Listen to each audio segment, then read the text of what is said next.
Hey guys, today I'm here with my man Tyler, and just guess what? He just built this nice black house behind us. Do you want to be a builder? Do you want to be a developer? Well, we're about to get into like what's the difference between having a GC license, just being a developer, because Tyler here has done both. Tyler, man, thank you for coming on the channel. Thanks, man. It's an honor to be here. All right, so, and I appreciate you for taking time out your day, man, to let us, yeah, this is a nice house. This came out really good. Now, I got a question for you, man. How did you get into real estate? Yeah, so about 2014, just graduated from college, and I needed a job, and my mom was a real estate appraiser. So I was like, hey, I know she'll hire me. So I started working as a real estate appraiser, did that for about 6 years, and got into a house flip back in Albuquerque, New Mexico, where I'm from, and ended up losing about $7,000 on that deal. So it stung a bit, but I was like, hey man, I think I know what I did wrong. I did too much of the work myself, had underestimated some expenses. So when I moved out here to Charlotte, North Carolina, got into another house flip. Thankfully made about 20 grand on that one. And so I've done, that was like 2020. And so since then I've done roughly 10 house flips. And this is my second new build as a general contractor. Got my general contractor's license about a year and a half ago, and real estate agent as well. That's a lot in that story. So you graduated college 2014. Yeah, communication major, so totally unrelated. Okay, me too. I'm a communication major. All right, so I can totally relate. Right? Yeah. It was easy. It was no math. That's why I tell people. That's why I did it. I tell people I took the easy way out. Yeah, I took the easy way out. It was no math involved. I couldn't handle college algebra. It's like, what can I do to? Yeah, like what can I? How can? That's hilarious. Yeah, communication. So yeah, all right. Well, hey, that's me. Listen, you graduated from college. You started working with your mom as an appraiser. You seen it. You did your first flip in New Mexico. Yep. You lost $7,000. Yep. It's crazy. Me and my partner, we lost $7,000 piece on my first flip in New Jersey. Okay. Yeah. Most people either lose or break even on their first flip. Yeah. But you, like me, you were young, and I tell people I was too stupid to quit. You're 6'7". You don't play basketball. I tell you, this guy has to play basketball. And the door is pretty like big, like the house is built for him. So I'm like, man, this guy had to play basketball in college at bare minimum. No basketball skills. Has no basketball skills, doesn't play wide receiver or anything like that. So, all right, but he's 6'7". You did this house. What made you pick this lot? Yeah, so I used to live about 5 minutes down the road. So for years, actually, I would drive by this lot, and it was a vacant lot. They had just a house slab here, and it'd been sitting here for like 20 plus years. I kind of went back on Google Street View. You could see it for as long as they had Street View. Let's take a look at the house, man, and see what we got here.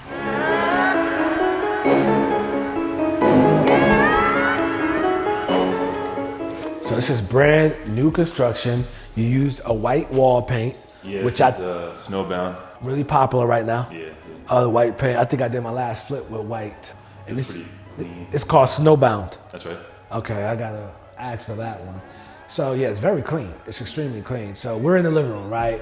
Essentially what you did, you find the lot, you go get plans, and then you as a GC, you just follow your plans. That's right, yeah. You get the plans in Mecklenburg County, they have to be stamped by an engineer, and then basically you just hand those to your subcontractors, right? And the framer, foundation guy, and they're building them for those specifications. All right, so cool. All right, so let's take a look. So this is your living room area right here. Open floor plan, which is really 2023. So you're very modern. Quartz countertop. Right, I added the waterfall edge here, so it goes down to the floor. Only costs an extra $500 to $600, but I kind of like it. No, I love it, and I love it. Question, so when you do your new construction deals and going forward, you always put appliances in them? I do, so I don't normally put a refrigerator. That's actually, we actually closed about 2 days ago on this, so that's the buyer's refrigerator. They bought that themselves. Okay. But the other appliances I do put in. All right, other appliances, you just don't do a refrigerator. Okay, cool. All right. Got a half bath down here. Yes. It's definitely a half bath. Okay. And pantry over here. All right. And this feels like it's just enough space. How many square feet is this house? Yeah, it's 1,474 square feet. So it's not huge, but it's got 3 bedrooms, 2.5 baths, and I think it functions pretty well. No, very well, very well. So, all right. So now we're going to be going upstairs and see what we have upstairs. Yeah, this is all the buyer's stuff. They're starting to move in already. Perfect. All right. So you already closed. Yeah, that's right. All right, cool. I'm loving the gold fixtures, bro. Thank you. Where do you get your stuff from? Because I seen this on Amazon. That's where I got it. Yeah, you recognize it. Yeah. All the light fixtures are Amazon, and I found you can get a pretty huge selection, right? More than Lowe's or Home Depot, and they're pretty cheap. Very. I think they turn them on. Yeah. Doing very well. All right, let me look at this closet in this bedroom. So this is one of your bedrooms. Yeah. Okay, nice size closet. And then you have this bedroom. Yeah, second bedroom here. Second bedroom, basically a replica of the first one. Yeah. Carpet inside the bedrooms, so you don't have to wake up the cold floor. Yeah. Now, this is their bathroom. Yes, this is the hall bath upstairs here. Very and so we went with a black hexagon tile, a white subway tile, shower, and again the Amazon light fixture. All right, so I really like the black caulk. I believe that's what it was. The grout. The black grout, because it gets so dirty, but you don't have to worry about that now. Yeah, that's a good point, and it adds a little contrast. Yeah. No, that really makes it pop. That really makes it pop. I didn't even know they had black grout, to be honest with you guys. I gotta use that. Yeah. So, all right, this is your master. This is, very low maintenance. This is your master, so we have here. So ideally, this is your walk-in closet. That's right. This is your bathroom. Yo, just check out the tile in this bathroom, y'all. This was some beautiful fixtures, and you kept the gold theme in the bathroom. You kept it going. Yeah. The subway tile. I never seen the gold shower curtain. Have y'all seen that? Because I've never seen the gold shower curtain. That was a good find. That was a really good find. I would have probably overspent and put some glass shower doors, but this is like the perfect fix. Like, because I wouldn't have known about that. But obviously you knew about that, so you were ahead of the game. That was a good move, Tyler. I like that. I like that. $20 at Lowe's. Bro, that's because it looks so good and it fits perfectly. Like, it looks so good. Like, you don't. The shower doors are expensive too. It's like $1,000 to $2,000 to throw it in. Wait, the shower what? Oh, the glass shower doors. Yes, they're very expensive. Yeah. It's a very expensive. Oh, I've done it multiple times. They're very expensive, but I never seen that. Now that I've seen that, I'm gonna not do shower glass doors. You know what I'm saying? Do that, man, because I've just never seen that. I've seen a black shower curtain, shower rod before, because I have in my personal house, and it made it pop. But I can go with a different color thing. The way this looks, I'm like, yo, I don't need the glass because it looks so good. Yeah, it looks really good, Tyler. That was a good find. See, that's getting creative. That's what you would call becoming a developer. You know, cutting costs. So yeah. I mean, actually, they wouldn't give me the certificate of occupancy until I put a shower curtain rod in there. Oh wow! I couldn't go without. So Tyler, we walked through the house. The house is beautiful. You did a great job on the property. Now, all right. So you paid $81,000 for the lot, right? $81,000 for the lot, yeah. All right, you paid $81,000. Now on this one, you're the GC. That's right. So let me ask you this question: from you being a developer, you being a GC, like, what's the difference? Yeah, it's a good question. So I've done about 3 homes where I was just a developer and not the GC. I actually worked with a local builder, Slate Building Company. They're great. But with working with the GC, being the GC, of course, there's an additional fee.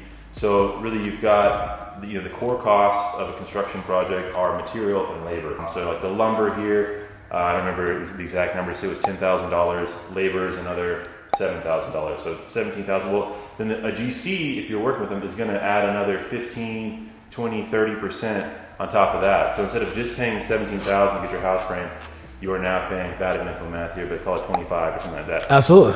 So the whole thing gets a lot more expensive. So I still have a lot of cost by being the GC myself, and I have a lot more control over what kind of materials come into the project and the kinds of finishes. So some, especially investor-geared GCs, they're not going to let you choose counter types, cabinet types, light fixtures, things like that. So the reason I like to do a little more high-end on the finishes, this isn't like super fancy or anything, but it's not real builder grade, you know? I don't have laminate counters, I don't just have basic LVP. I've got like soft close cabinets, solid wood cabinets, and stuff like that. So What I've seen here in the Charlotte market, and it's probably true elsewhere, is if you put an extra, call it like $20,000 into getting the nicer finishes, you might sell it for $50,000 more. So we ended up selling this for $362, and there's some builder grade homes in the neighborhood they're selling for like $330. So I know that's only like a $30,000 difference, but really this would have sold on the market for like $370. I sold it off market, so I was able to, cut the buyer agent expense, which was about 10 grand. So it's about a net you can call it 370 if it were on market. Okay, so 370. Now, what people want to know is how much did it cost you to build this house? Yeah, it's a good question. Without any general contractor profit, I baked that into the final amount that I take from the project. It was $205,000 for this 1,474 square foot home. $205,000 to build this 1,400. But again, this is not base level finishes. This is nice. This is like you picked out some good stuff. Thank you. Like you picked out some good stuff. I know you said it's not the highest end, but at this price point in Charlotte, you don't see this. Like this is nice. Like I've seen this at like these finishes for the $600,000-$700,000 houses, and this is this house closed at what, 360? You said 362. Yeah. 362. You did a great job. You did 8-foot doors, which I've never seen at this price point. Thank you. Yeah. So yeah. I like that look for sure. Yeah, man, it definitely looks good. So yes, you use 8-foot doors, man. This is, a beautiful finishes. These are not base level. You don't see that in Charlotte at this price point. I've been in, $600,000-$700,000. You start to see this stuff starting there. But all right, so was there any challenges during the process? Yeah, I had a number of challenges. There always is. So that is a benefit of hiring a GC versus being the GC. Spent a lot more hours in the project, and a lot of the stress and of the nitty gritty details falls on me instead of having somebody else take that off your shoulders. So passing inspections, right? Going through all of their requests, that's always a little stressful. I had to get an easement from the neighbor to get power over here, so that was a little stressful. Like, are they going to give it to me? And thankfully they were really nice, and they did. Yeah, we've had a handful of things. So wait, if the neighbors didn't give you an easement, what would you have to do? Yeah, that's a good question, and I think I didn't have to answer it. Okay, all right, so that's good. All right, so the neighbors gave you an easement, so now you can get power. There's ways to get around it, but it would have been a headache. Yeah, it definitely would have been a headache. All right, put up a gate around the property, came out good. You're on a main road too. And, yeah, it's a little busier for sure. Yeah, it's a main road, and you didn't even have to go to market. Yeah, so as I mentioned, I'm a real estate agent as well, and was working with some buyers for about 6 months. They're looking to buy their first home, friends of mine, and it turns out this was a great fit for them location-wise. They liked the finishes, it was in their budget. So I was able to sell it about $10,000 less to them and net the same myself because I didn't have to pay the other agent any money, and so that's what we ended up doing. Did you pay yourself as a realtor? As a realtor, I saved the money, and they say $1 saved is $1 earned. So I like to pay myself, the difference between all costs, including financing, closing costs, Gotcha. and final sale price. All right. That's what I took. Yeah. Okay, that makes sense. Okay, all right, well, cool. This turned out to be a really great project. Are you working on anything else? Yeah. So we are working on 3 more, actually the same floor plan, 3 times installing. It's about 15 minutes south of here. I'm in the rough plumbing stage right now with that. And then I'm trying to get some builds started in Conover and some random stuff. Okay, so let me ask you this question. Do you build for other people? I'm helping a really good friend right now. I generally don't. I might in the future. It's just the same amount of work for a lot less money.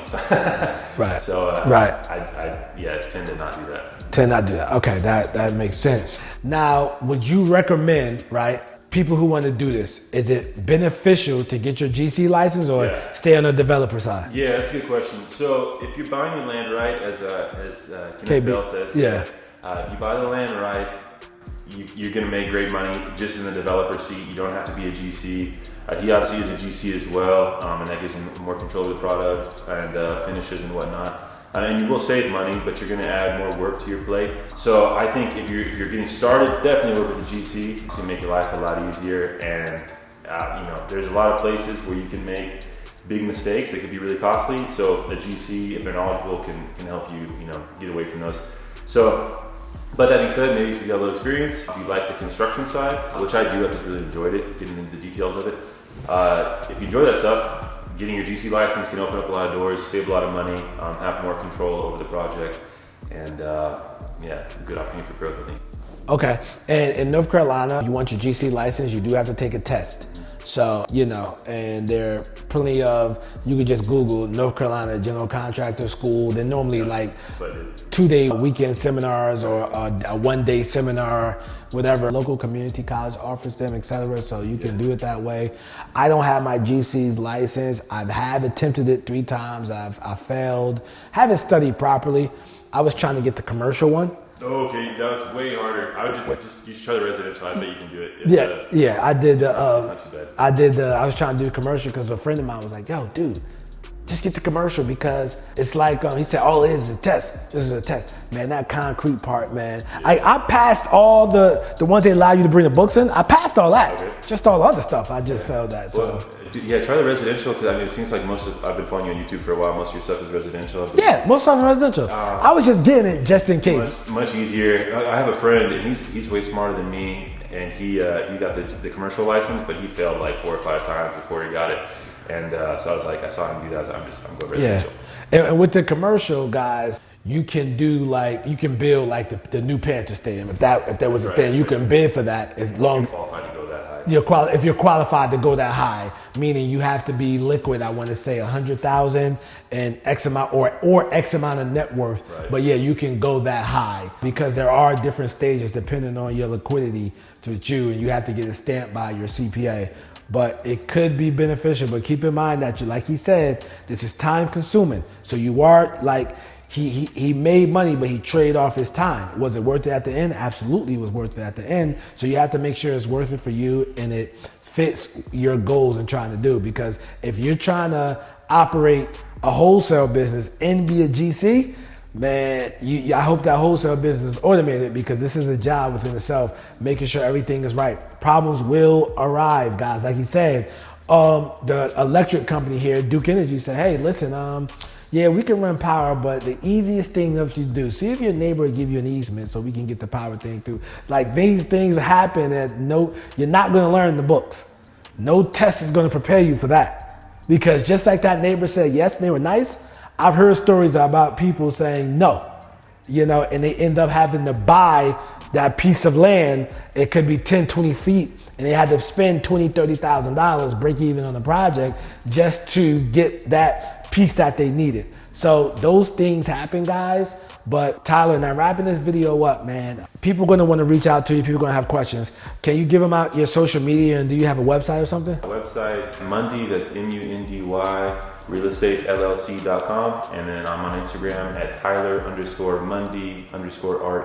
Yeah, I'd love to talk to you. And Mundy is Mundy. That's right. Thank you. So Mundy, that's Mundy. Now, if somebody has land in the surrounding Mecklenburg County surrounding areas, they can just come to you. I love it. Yeah. If you've got land deals, send them my way. I was looking for more land. Any wholesalers watching, let me know. Let them know. You can DM him about the land you have, and you can DM, go to the website, let him know you got land. He'll reach back out. He's actively buying land. This guy actually doing the business, obviously. So this can be a good connection for you as a wholesaler. Also, wholesalers, if you have a house that it makes sense to knock down, he's interested in those as well, right, guys? So definitely send him those deals, all right? Listen, guys, what I'm gonna do now, I'm gonna put another video up. I want you to click it and make sure you look in the description. I'm gonna put down his Instagram there. Also should be on the screen. And I am going to, in that same description, I'm gonna put my link to my masterclass on Sunday at 6 p.m. Eastern Standard Time. I'll see you then. Check it out. Yes, I'm Nasser, AKA the Real Estate Guru. I'm not a guru, I'm a doer because I actually do this business. Peace.